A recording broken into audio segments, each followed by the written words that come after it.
Hello everyone. Today our topic is gunpowder empires and reasons behind the spread of Sufism in South Asia. My first slide is all about birth of New Age gunpowder. Between the 15th and 18th centuries, the world entered a New Age. The age of swords and castle was fading. Across battlefields, a new sound echoed: the thunder of cannons, the crack of muskets, and the smoke of gunpowder. These weapons did more than change war; they changed power itself. Whoever controlled gunpowder now controlled history. What were the gunpowder empires? From the transformation rose powerful states known as the gunpowder empires. These were empires that used cannons, muskets, and artillery to crush rival forces, centralize authority, and expand across vast territories. This era lasted from the 15th to 18th centuries, and it reshaped the Islamic world forever. The gunpowder triad. Three great Islamic powers rose like giants across three continents. The first one is Ottoman Empire, stretching from the Europe to the Middle East. The second one is Safavid Empire, uniting Persia under a single religious identity. And the third one is the Mughal Empire, ruling much of the Indian subcontinent. Together they formed the Gunpowder Triad, three empires bound by firepower, faith, and ambition. In this slide, we will talk about military revolution and centralized power. Gunpowder changed the warfare forever. Massive cannons shattered city walls, once thought unbreakable. Elite gunpowder armies replaced feudal warriors. Only strong rulers could afford these weapons and control them. As a result, power shifted from local nobles to emperors. Standing armies emerged and centralized governments were born. Gunpowder did not just win battles, it built empires. Cultural and religious influences. The gunpowder empires were not only empires of war, they were empires of culture. Magnificent monuments like Grand Moscow's palaces, cities designed to reflect divine order, art, poetry, calligraphy, and architecture flourished. These empires shaped the cultural identity of the Middle East and South Asia, an influence still visible today. Transition to Sufism. Yet while empire expanded through force, Islam spread in another way. Through Sufism, Sufi saints traveled among common people. They spoke local language. They taught love, humility, and devotion to God. Empires ruled land with weapons, but Sufism reached hearts through spirituality. Their shrines become centers of faith, spaces of charity, places where communities gathered. The Gunpowder Empires unified vast Islamic states, transformed warfare, redefined religion, and shaped global history. Their legacy lives on in modern borders, in religious identities, in culture, architecture, and memory. This was not just an age of gunpowder, it was an age that forged the modern Islamic world. Thank you from my side. Thanks মৃত্তিকা, আমাকে আমার বক্তব্য উপস্থাপনের জন্য সুযোগ করে দেওয়ার জন্য। হ্যালো এভরিওয়ান, মাইসেলফ অরিন্দ পাল। সো আমি আজকে কথা বলবো অটোমান সাম্রাজ্যকে নিয়ে। অটোমান সাম্রাজ্যকে ইতিহাসের একটি সফল গান পাউডার এম্পায়ার হিসেবে চিহ্নিত করা হয়, কারণ তারা বারুদ ও আগ্নেয়াস্ত্রকে রাষ্ট্র গঠন, সামরিক সম্প্রসারণ মূল হাতিয়ার হিসেবে ব্যবহার করেছিল। এই সাম্রাজ্যের ভৌগোলিক বিস্তার ছিল দক্ষিণ পূর্ব ইউরোপ, আনাতোলিয়া, মধ্যপ্রাচ্য, উত্তর আফ্রিকা জুড়ে। ইউরোপ ও এশিয়ার সন্ধিস্থলে অবস্থান করে অটোমানরা গুরুত্বপূর্ণ স্থল, সমুদ্র, বাণিজ্য পথ নিয়ন্ত্রণ করতে সক্ষম হয়। এই কৌশলগত অবস্থান শুধু অর্থনৈতিক সমৃদ্ধি এনে দেয়নি, বরং অটোমানদের ইউরোপীয় ইসলামী বিশ্বের মধ্যে শক্তিশালী রাজনৈতিক সেতু বন্ধনে পরিণত করেছিল। এর ফলে তারা কূটনৈতিক সম্পর্ক, বাণিজ্য চুক্তি এবং সামরিক জোটের মাধ্যমে নিজেদের প্রভাব আরও বিস্তৃত করতে পারে। ভারতভিত্তিক সামরিক প্রযুক্তি গ্রহণের ফলে অটোমানরা দ্রুত একটি কেন্দ্রীভূত ও শক্তিশালী শাসন ব্যবস্থা গড়ে তোলে, যেখানে সেনাবাহিনী সরাসরি রাষ্ট্রের নিয়ন্ত্রণে পরিচালিত হতো। এই প্রযুক্তিগত ও প্রশাসনিক অগ্রগতি অন্যান্য মধ্যযুগীয় রাজ্যগুলোর তুলনায় অটোমানদের অধিক স্থায়ী ও কার্যকর সাম্রাজ্যের রূপ দেয়, যা দীর্ঘ সময় ধরে ইউরোপ, এশিয়া, আফ্রিকার রাজনৈতিক ইতিহাসে গভীর প্রভাব ফেলতে সক্ষম হয়। ত্রয়োদশ শতকে ওসমান প্রথম অটোমান রাষ্ট্রের ভিত্তি স্থাপন করে। সময়ের সঙ্গে সঙ্গে শক্তিশালী প্রশাসন ব্যবস্থা নেতৃত্বের মাধ্যমে এই ছোট রাজ্যটি সাম্রাজ্যে পরিণত হয়। তবে অটোমানদের প্রকৃত শক্তির প্রকাশ ঘটে মেহমদ দ্বিতীয়ের শাসনামল থেকে।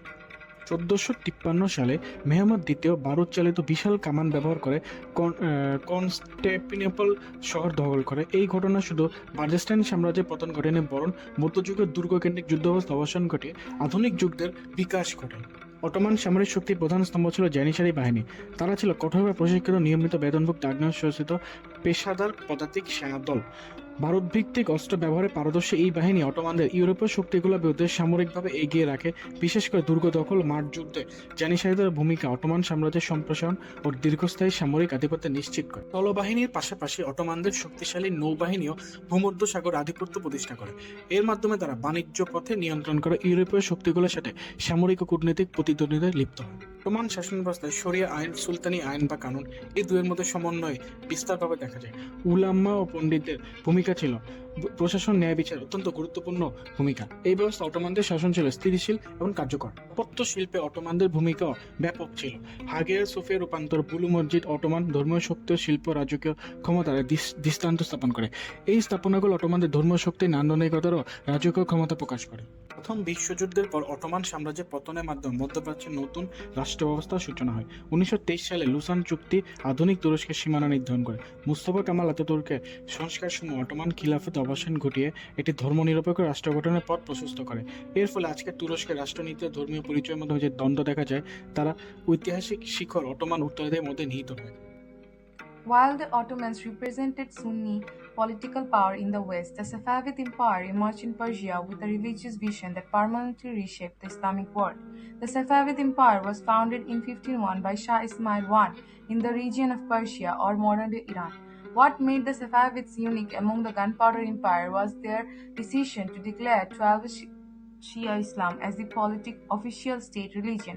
The decision was both political and strategic. First, Shiaism gave Shah Ismail strong political legitimacy. The Safavids originated from a Sufi order, and by claiming descent from Imam Ali, Shah Ismail represented himself as both a spiritual guide and a rightful ruler. This helped unify a fragmented Persian society under one authority. Second, adopting Shiaism clearly distinguished the Safavids from their powerful Sunni rival, Ottoman Empire. Religion became a political boundary, strengthening internal unity while resisting Ottoman influence. The Safavids did not only declare Shiaism, they institutionalized it. Shia scholars were brought from regions like Iraq and Lebanon to establish madrasas and standardize Shia's law. Public rituals such as Ashura became central to social life.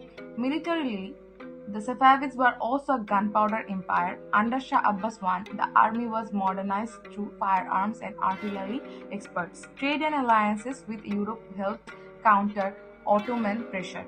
Culturally, Persian art and calligraphy and architecture flourished. The capital city Isfahan became an architectural marvel known as the half the world. The Safavid legacy lives on today as modern Iran's Shia identity and the wider Sunni-Shia divide continue to shape regional and global politics. Leaving the Safavid courts of Persia, we move to east to the third giant of the early modern world. While the Ottomans dominated the west and the Safavids the center, the Mughal Empire rose to dominate the Indian subcontinent. The story begins in 1526. Babur, drawing his lineage from both Timur and Genghis Khan, descended into India to face the massive armies of Delhi Sultanate. Numerically, he was vastly outnumbered, but he brought something special, and that is gunpowder. Hence, a war occurred that would be decided not by words but by explosions. The first battle of Panipat became the crucible where Indian warfare changed forever. Babur introduced field artilleries like matchlock muskets to the region, mobile camel-mounted cannons. They decimated war elephants and broke down enemy lines. The deafening roar of the cannon at Panipat didn't just win the battle, it signaled the arrival of Gunpowder Empire in South Asia, which could topple any established kingdoms. But gunpowder only conquers, it does not rule. To hold such diverse land, emperors from Akbar to Aurangzeb to consolidate an empire that spanned millions of square kilometers. Gunpowder secured the borders, ensuring a lineage that would rule for generations, and that is the golden era for Mughal Empire. The stability unleashed staggering wealth, immortalized in stone. The Mughals carved their authority into the very landscape, from the ethereal Taj Mahal shimmering as the symbol of divine kingship to the massive red forts that anchored their military power. This style of architecture wasn't just for the looks, it was built to show that the empire was unstoppable, powerful, and meant to last forever. Their legacy is carved into the very geography of the region, from the strategic power points of Lahore and Delhi to the commercial hubs of Dhaka and Agra. These cities did not just merely survive, they thrived, becoming beating hearts of the global economy. Under their rule, a unique Indo-Persian culture flourished, creating a sophisticated environment. Both territory and wealth-wise, Mughal Empire was one of a kind. But just like everything, Mughal Empire also had to end. By the 18th century, Mughal political power was in decline, and the empire would eventually face its demise. The Mughal Empire shaped South Asia through power, administration, and culture. Even as the empire weakened, everyday life continued beyond the court. Beyond the forts and palaces, spirituality shaped how people lived and believed, and that spiritual force was Sufism. Thank you so much, Mihir. This is Nabib Ajad Jason, and my topic is Sufism spread in South Asia. Sufism spread in South Asia gradually and peacefully over several centuries, beginning between the 8th and 10th centuries. Early Arab traders and Sufi mystics arrived through trade routes along the Indian Ocean. These mystics were not conquerors. They came as spiritual guides who lived simple lives and focused on devotion to God and service to humanity. In the 13th century, during the rule of Turkish rulers and the Delhi Sultanate, Sufism expanded further. Many Sufi saints settled in towns and cities, where they established khanakas or spiritual centers. These khanakas were open to everyone, regardless of religion, caste, or social status. They become places of prayer, learning, and community life, helping Sufism gain popularity among the masses. From the 16th to 18th centuries, Sufism received strong support under Mughal Empire.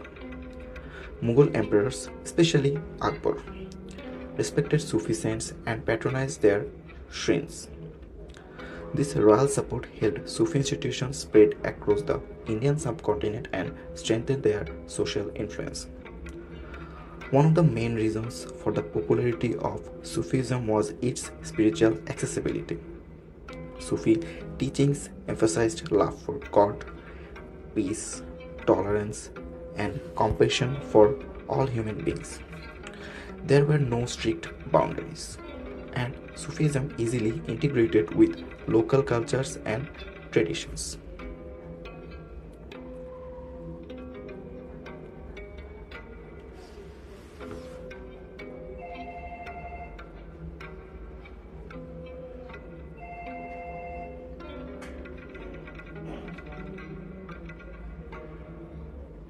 Music and poetry also played a vital role in spreading Sufism.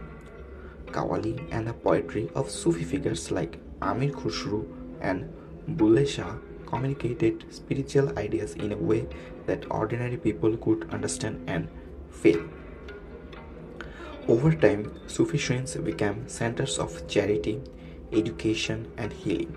Even today, they remain symbols of unity, harmony, and coexistence in South Asia.